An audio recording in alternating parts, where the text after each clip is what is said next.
join us. This is our last one.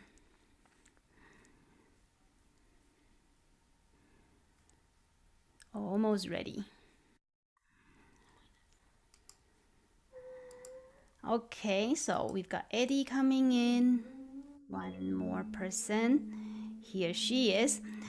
All right, so it is 2 o'clock. Welcome everybody to my studio. And for those of you watching on YouTube, welcome to my channel. Today is our last summer camp session, and we have, I believe, 4 students playing for us today. We've been doing this for the last 7 weeks. This is our last session, and in each session we've had 3 to 4 students performing. Okay, so our first performer, let me see. Well, Layla is here, and she is the youngest performer for today, so we will have her go first. Are you ready, Layla? Okay, before you play, I'm going to highlight you, and can you tell us the name of your piece, please?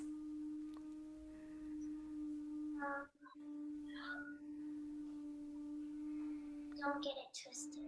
Don't Get It Twisted. What a fun name, right? And this piece is written by Jennifer Ackland. And if you have been watching our summer camp sessions, you'll know that she's one of my favorite contemporary composers. We play her music a lot in the studio, right?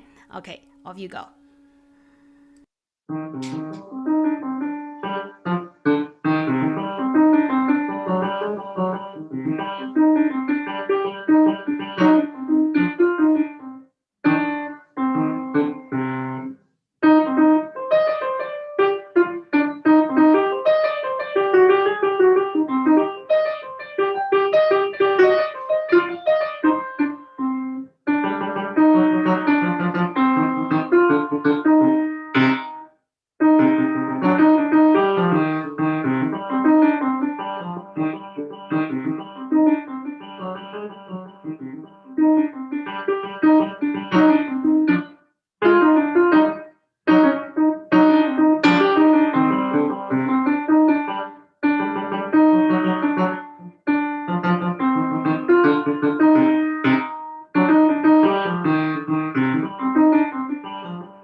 I love it. Good job, Layla. That was a great performance, right? Very difficult piece. I don't think it's easy at all, right? And you're very, very young. So this was such a fun piece to play. Do you agree? What was your favorite part? Tell us. I know, right? Because she made us play a very low note in our right hand, right? And the left hand had to go and play a very high note, which is very unusual, right? Normally we would do it this way, but she got us to do it that way, right? Very clever. Okay, well, Layla, you've made so much progress. I remember you started your lessons, I think it was a little bit after this time last year, right? Was it in September or something, right? So it's only still July. So in less than a year's time, you've made so much progress. I'm so proud of you. Great job today. Okay. All right. So you can mute your microphone and stay in the session so you can see what else we are doing today. Okay. All right. Our next performer, she cannot play live, but she sent me a recording. Okay. The family is away, but she sent me a recording, so I'm gonna play the recording that she sent me. Now, do let me know that you can hear the sound, because sometimes these things, when I share, the sound doesn't always appear. So let's hope we can hear the audio. So her name is Noor. I think she's probably a little bit young, older than Layla, or maybe the same age. And she is going to play. Hi, my name is Noor. Hold on, let me see if I can get the video bigger. Hi, my name is Noor, and today I'm going to be playing Serenity. Okay, were you able to hear her sound? Give me a thumbs up if you could hear her. Thank you. All right, so she's playing a piece called Serenity by Daniel McFarlane.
All right, so that was Noor, and she did a great job too. So she wasn't able to actually join us live today, but she took the trouble to make the recording. So good job. And Noor started when she was, I believe she was 6, right? So she's definitely been in the studio for a little bit longer than Layla. But both of them did great. I thought those pieces were very beautiful, and I hope everybody enjoyed listening to them. Noor's sister is supposed to be here, but I don't. Maybe she hasn't been able to make a recording yet for me. But that means our next performer is going to be Eddie. Are you there, Eddie? All right, so let's highlight Eddie. And Eddie's been in the studio for a while now. And you look gorgeous. I love your dress. Thank you. I love your dress too, Layla. All right, tell us what you're going to play. Hold on. I'm going to play Sonatina by Clement. All right.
All right.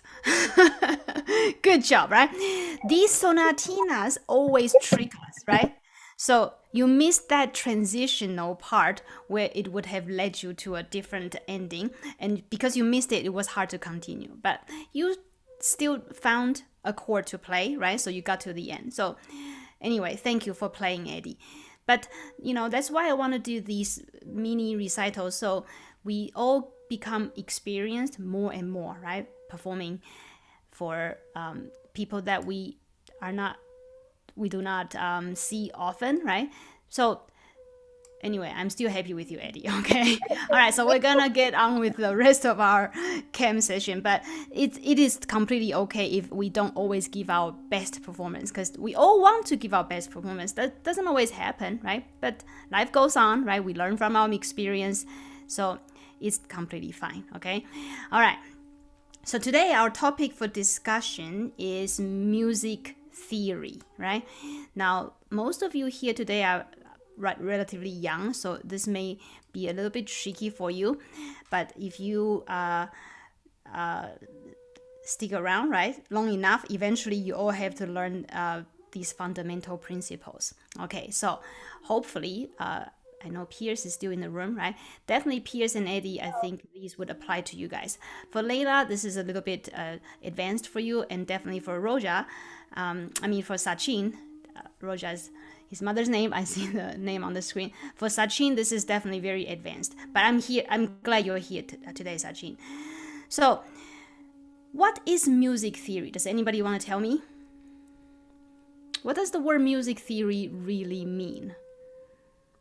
Anybody want to tell me? Nobody? Oh, hi, Pierce. Good to see you. Do you want to tell us what you are doing music theory? So tell us what music theory is. Basically, there's just a bunch of stuff put together in like little lessons that you do to like review, like all the terms of music and all that. Well, music theory is the underlying principles of how music works, right?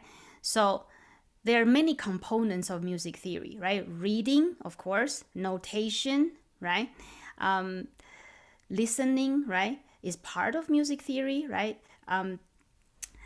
Sometimes we feel like listening is just to do with the ears, but if you understand the principles, right, music theory also involves being able to listen and use your ears. But for the most part, traditionally, for students, music theory involves writing things down, being able to see something, read something, and understand its meaning, and finding relationships between elements, and being able to write it down. So, for most students, right, the fundamental principles of theory comes from the very first step is knowing the relationship between two keys on the piano. So, if we play two keys on the piano, right, like that, we call that a whole step. All of you know that, of course, right? But if I play from C to C sharp, that will be called a half step. So again, earlier we were saying it also involves listening. So if you hear the difference, whole step, half step, right? Okay? So most of us start with a major pattern. So that's called a major pattern. So what's a major pattern? Whole step, followed by another whole step, followed by a half step, and followed by a whole step. So whole, half, whole. That forms our basic 5-finger pattern. Okay? But that only takes you to 5 notes. So what if we were to continue? Then we form a major scale. So you all have heard of that term. So a major scale continues on. So you have whole, half, like we were saying. Then you get more wholes, and then half. So it's whole, half, whole, half, right? So that relationship gives us what we call the major scale. Now, obviously, there are other types of scales, but usually we start with the major scale, so it gives us like a model, okay? So once we know the basic major scale, which in this case is C, right? The next step is to go, okay, can I form a major scale on other notes? Now, what's the answer? Do I always have to start my major scale on C, or can I possibly start my major scale on a different note? Start on any note. You can start on any note, right? So what's the next one that we normally learn? Yes, Pierce, thank you for being very involved today. You did it. So what's that? G. That would be starting on G, right? So if we want to play a major scale on G, can we just do all white notes like we did with the C major? No. Why not, right? Let's listen to it. Why couldn't we? Sound good? Well, why doesn't it sound good? So you are using your ears to tell you that something is off, which is true, right? So why doesn't it? What's the reason?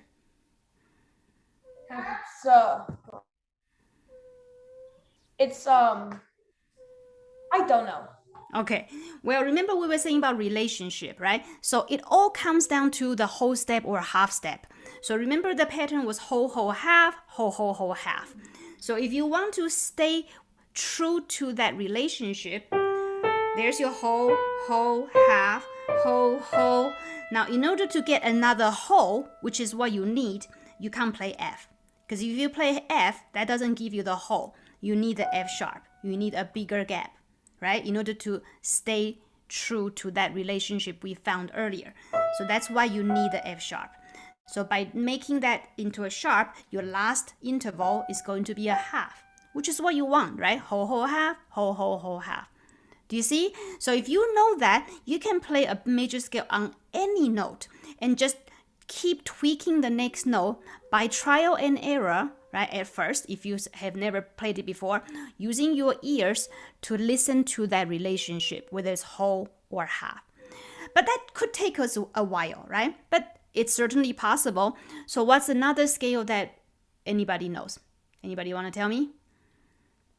Who knows any other scales? Piers again. Good for you. One, F major for major. F major? Okay, so what's F major? Okay, so you happen to know that, right? Good for you. But what if somebody didn't? What if somebody didn't know they had to have the B flat, so they accidentally play everybody white? Or if we use our ears, which we obviously can do, and it's very important that we do hear the difference, we of course know something sounds off there, right? But again, why is it off? It's because we changed the relationship again, right? So the relationship was supposed to be whole, whole. Now remember, what was it?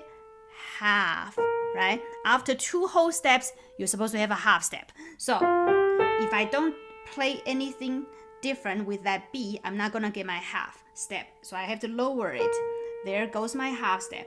And then now that my B is a flat, the next note will become a whole step, like it should be. And then whole, whole, and then half again. Okay? So by trial and error, we can absolutely figure out which note needs to be tweaked in terms of whether it should be sharp or flat. So then that's basically how you should do it, right, at first. But you can see how it could take a while if you have to keep going trial and error and go, okay, I got to tweak this note now, or I got to tweak that note now.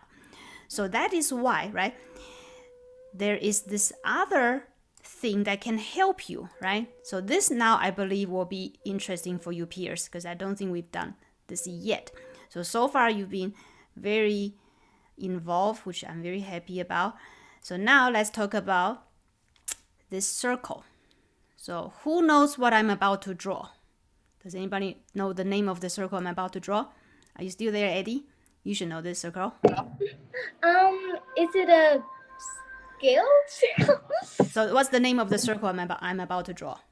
Am I drawing a globe? And I'm drawing a balloon?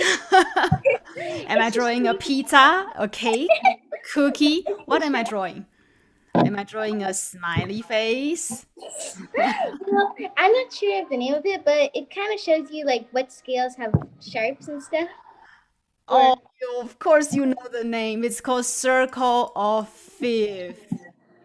Oh, yeah. Remember, right? Circle of Fifth, right? Now this is basically like your times table. Now who knows their times table? Raise your hand if you know your times table. I hope most of you do, right? Okay, so this is like the musician's times table, okay?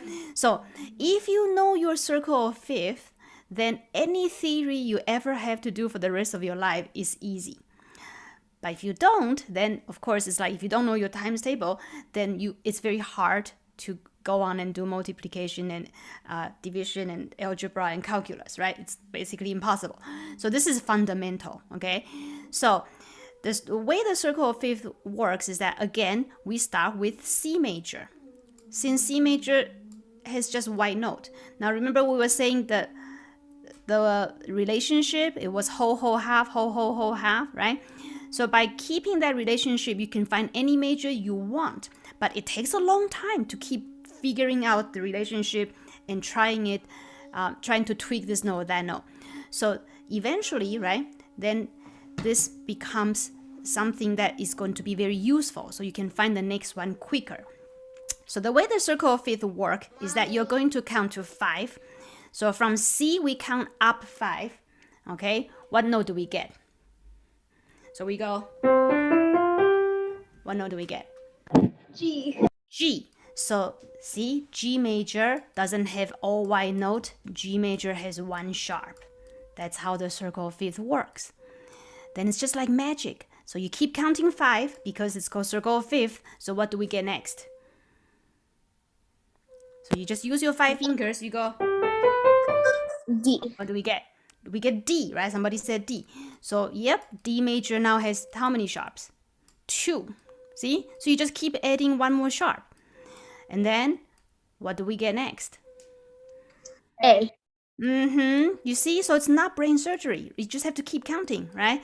So A major has 3 sharps now. Isn't that wonderful? Keep going. What do we get? E. Yep, just keep counting 5 notes. So now E major has how many sharps? 4. 4, right? Because we just keep adding. See, 1, 2, 3, 4, right? And what's next? B. Can you believe it? It's easy, right? So if you ever forget how many sharps a particular key has, you basically just have to do this exercise to see how many times it takes you to get to that letter. So B has 5 sharps, okay? Now, let's try to keep going. How many possible sharps can we have? Can we just keep on going until 20 or not? So we said G major has 1 sharp, D major has 2. What is our maximum? F sharp. Well, the next one is F sharp, right? 6. 6 is your maximum, you think? I think. What do you think, Eddie? 7. 7 is our maximum, right? Why? There's 7 unique letters, right? Or 7 unique notes on the piano, C, D, E, F, G, A, B. And then you repeat. So 7 is our maximum number. So here comes the tricky one, right? It's F sharp major, which has 6 sharps, not F major. So there has to be a sharp here, okay? Why, right? That's because we haven't talked about who the sharps are yet. Remember, we just said, okay, if we count the circle of fifth, we know G major has 1 sharp. Oh, that's all very well, but who is that sharp? Now remember, by using the whole half thing, which we were talking about, we decided that the person that had to be sharp was F. Remember earlier? So the 1 sharp the G major had to have was F. So this is called the order, right? So the order for the sharp is that the first one has to be F, okay? And then how about if D major has 2 sharp? Who are those 2 sharps? Well, you keep the one that you already found, which is F, and you just have to add 1 more. Now, who is that 1 more? How do you know? You stick with the whole half thing. So D major has to have 2 sharps. The first sharp has already been identified, it's F. So we know that's F sharp. And of course that is right because there's a whole step, half, whole. Oh, we need to have another whole. So the next missing sharp is C. Do you see? By using the whole half thing, you can always find what's the next sharp. So the D major 2 sharps is F sharp and C sharp. Everybody with me, right? Now the younger kids, this is a little bit too hard for them, but someday you can watch this video again and it will make sense, okay? For Eddie and Pierce, this should definitely make sense. So you can keep doing that. So what's the 3rd sharp that A major must have? Eddie, you can tell me. Or Pierce, if you can figure it out. So remember, so to figure out that new sharp that's missing, you just have to keep these 2 that you already found and keep the whole half pattern going. So who's the missing sharp? G sharp. Did somebody tell me G sharp? You're right. Yep. So the A major has 3 sharps and those 3 sharps are F, C, G. So because it has to follow the order, whatever you already have, you have to keep. You just keep adding that other extra one. So then who's the fourth sharp for E major? D. Very good, Eddie, right? And who is the fifth sharp for B major? A. Good. Okay, and who's the number 6 sharp for F sharp major? E. Good, right? So that's why, do you see F sharp major is called F sharp major and not F major? Because it has 6 sharps, including F itself. See? So whoever this is needs to have 6 sharps, which has to be the first 6 in the order. So F itself is already a sharp. That's why it's not called F major, it's called F sharp major, right? And on the piano, of course, that's what it will sound like, right? And that extra E sharp is, of course, going to be a white note. So that almost takes us to the last one. So who's the last one? B. No, we already have B here. B major already has 5 Oh, sharps. C sharp. So the last one is C, right? If we count the 5 letters again from F, it will get to C, but we know it's not going to be C because C major is here. That's what we started with. C we sharp. can't possibly have C again. So it's called C sharp. And also because it's going to have all 7 sharps, right? So C itself is already part of the 7 sharps. So it's called C sharp major. So who's our final sharp? B. That's right, the person that has not been used. Okay? So this is very useful to memorize, right? So if you memorize the order, then it will be easy to figure out exactly who the sharps are. But if you could not remember the order, remember you can work it out, right? By counting 5 notes and by using the whole, whole, half, whole, whole, whole, half relationship. In other words, nothing is just like some random fact that somebody wants you to memorize. There's some logic to it. And if you happen to forget something, but you understand the principle, you can always work it out and figure it out by counting, okay? So that takes care of all our sharps. Isn't that wonderful? So then we can do the opposite, right? So we can start from C and we're gonna go the other way now, but we are still gonna stick with our magic number, which is 5. So who do we get? So if we start from C and go down, what's our first letter? F. So F major, Pierce already told us, had 1 flat. Remember? And he said that F was that flat was who? B. That was B, right? So here we go to the order of the flat. The first is B. Okay? So what's the next one then? E. B flat. That's right. So if we count the letters, we will get to B, right? Down from F. If you put your thumb on F and you just do 5 letters, you're going to get to B. But we cannot just do the white B because remember, B major was already here. So this, you can't have B major again. Well, it's B flat major. Okay? So even though you're counting your 5 letters, you have to remember to put a flat here. Why? Because whoever it is going to have 2 flat. Remember, F major had 1 flat. So if it has 2 flat, it's already going to have the first flat. Remember, we always keep what we already have, and it's a matter of adding another one. So the B itself is already flat. So you cannot call it B major, you call it B flat major. And also because B major already existed on this side. Okay, so B is the first flat for F major, but B flat major has 2 flats, so who is that missing flat?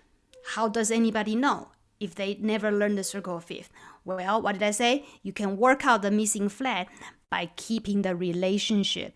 Everything comes down to whole step or half step. So B flat to C is a whole step. C to D is a whole step. Oh, that's 2 whole steps. So the rule says in order to keep a major scale relationship, it needs to be whole, whole, half. Remember? So how do we get that half step? Well, we need E flat. So that second flat missing is E. Make sense? Okay? So again, you can always find the missing flat by remembering the basic relationship of whole, whole, half, whole, whole, whole, half. So we're going to continue because we're almost out of time. So what's the next one? A. E flat. remember count 5 appears. So from B, counting 5 down 5 letters will get you some sort of a E, right? But again, we're not gonna call it E because E already is on this side. So we're gonna call it E flat. And also see, E is already part of it right here, right? See how the flats now are already part of the order. So the letter is already changed into a flat. So who's that missing flat? A flat.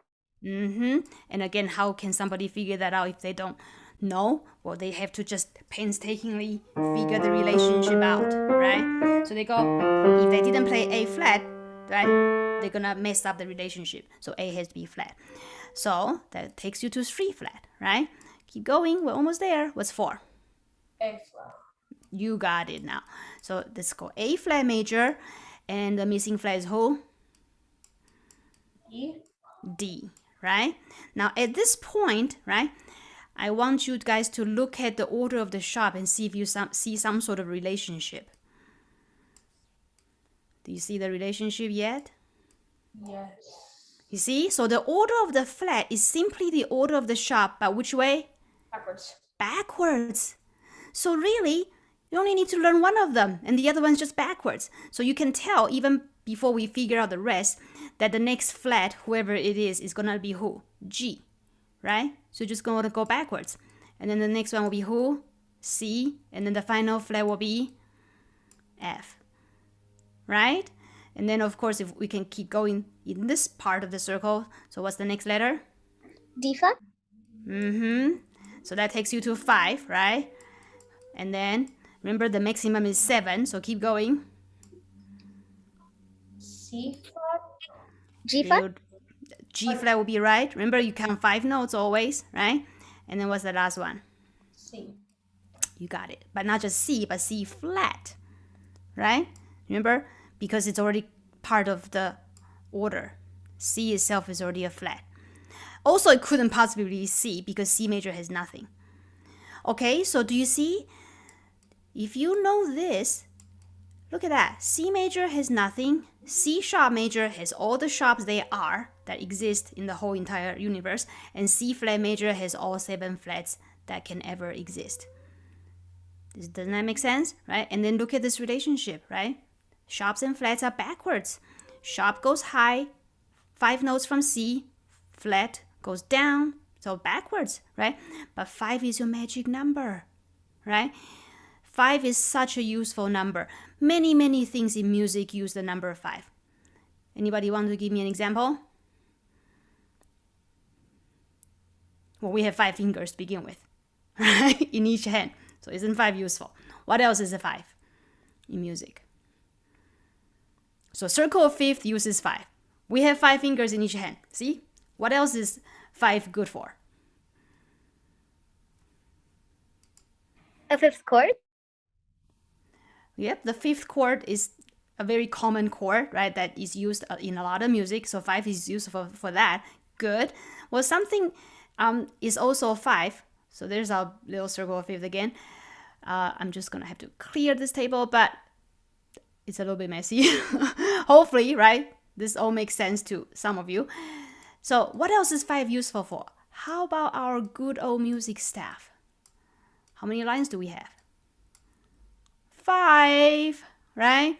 So 5 lines for our music staff, right? Whether it's treble staff or bass staff. You see, 5 is a very, very, very useful number, right? When it comes to music. That's why 5 has a fancy word. What's the fancy word for 5 in music? Pierre should know. Dominant. Dominant, right? 5 is called the dominant, right? Think about that word dominant. Important. It dominates. It's everywhere, right? So if we always remember that 5, right, you can do a lot of things. Okay, so today we don't have time to really go into the minor keys, right? Which, of course, are part of the circle of fifth as well, but we don't have time to get into it.